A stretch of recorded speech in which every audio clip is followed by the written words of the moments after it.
আসসালামু আলাইকুম রহমতুল্লাহি ওয়া বারাকাতু। তওবা করলে কি গুনাহ মাফ হয়ে যায়? অনেকেই আমাদের কাছে জিজ্ঞাসা করে যে তওবা করলে কি গুনাহ আসলেই মাফ হয়? এর উত্তর কি আছে? তো সেই প্রসঙ্গ নিয়েই আজকের কথা। আউযু বিল্লাহি মিনাশ শাইতানির রাজিম, বিসমিল্লাহির রহমানির রহিম। এটি একটি গুরুত্বপূর্ণ টপিকস, যে টপিক্সের উপরে আজকের এই আলোচনা। অনেক মানুষের মনের এই একই প্রশ্ন। কি প্রশ্ন? জীবনে অনেক গুনাহ করেছি, অনেক অপরাধ করেছি, তাহলে কি আমি এখন আর ক্ষমা পাবো? আল্লাহ পাক কি আমাকে ক্ষমা করবেন? এর উত্তর কি?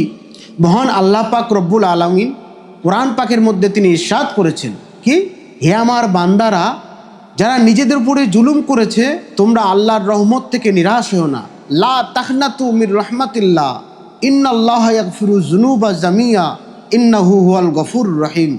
নিশ্চয়ই আল্লাহ সমস্ত গুনাহ ক্ষমা করে থাকেন, তিনি তো অতি ক্ষমাশীল, পরম দয়ালু। এই আয়াত থেকে আমরা পরিষ্কারভাবে স্পষ্টভাবে জানতে পারি। কি জানতে পারি? এটা থেকে আমরা একটা বড় মেসেজ পেতে পারি, অনেক বড় আমাদের জন্য একটা বার্তা। কি বার্তা?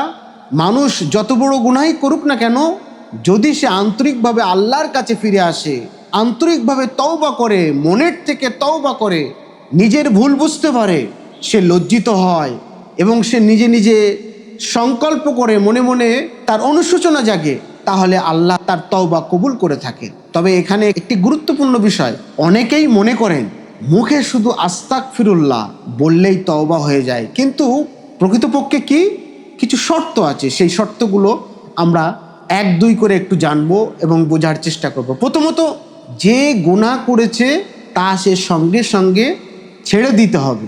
দ্বিতীয়ত, সেই গুনাহের জন্য আন্তরিকভাবে অনুতপ্ত হতে হবে। তৃতীয়ত, ভবিষ্যতে আর সেই গুনাহ না করার দৃঢ় প্রতিজ্ঞাবদ্ধ হতে হবে, দৃঢ় নিয়ত করতে হবে।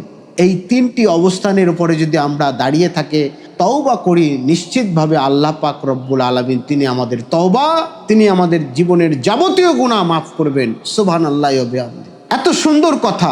আর যদি গুনাহটি কোনো মানুষের হক নষ্ট করার সঙ্গে সম্পর্কিত হয়, যেমন কারোর টাকা আত্মসাৎ করা, কারোর সম্মান নষ্ট করা, অন্যায়ভাবে কারোর পথে ক্ষতি করা, তাহলে শুধু আল্লাহর কাছে তওবা করলেই যথেষ্ট নয়। যার হক নষ্ট হয়েছে তার হক ফিরিয়ে দিতে হবে বা তার কাছে ক্ষমা চাইতে হবে। যার হক নষ্ট করা হয়েছে, যার উপরে আঘাত আনা হয়েছে, যতক্ষণ না আমরা তার কাছ থেকে ক্ষমা নিতে পারবো, ততক্ষণ পর্যন্ত মহান আল্লাহ পাক তিনি ক্ষমা করবেন না। রাসূল পাক সাল্লাল্লাহু আলাইহি সাল্লাম তিনি আমাদেরকে শিখিয়েছেন, আল্লাহ বান্দার তওবা কবুল করেন যতক্ষণ না মৃত্যুর শেষ মুহূর্ত এসে যায়। তাই মৃত্যুর আগেই আমাদের তওবা করে আল্লাহর দিকে ফিরে আসাটাই সবচেয়ে বড় উচিত কাজ। তাই যারা মনে করেন আমি অনেক পাপ করেছি, আল্লাহ আমাদেরকে ক্ষমা করবেন না, তারা কখনোই নিরাশ হবেন না। আল্লাহ ক্ষমাশীল। ওই তো আল্লাহ পাক নিজে বলছেন, লা তাখনাতু মির রাহমাতিল্লাহ, আমার দয়া থেকে কোনো বান্দা নিরাশা হয় না। তারা কখনো নিরাশ হবেন না।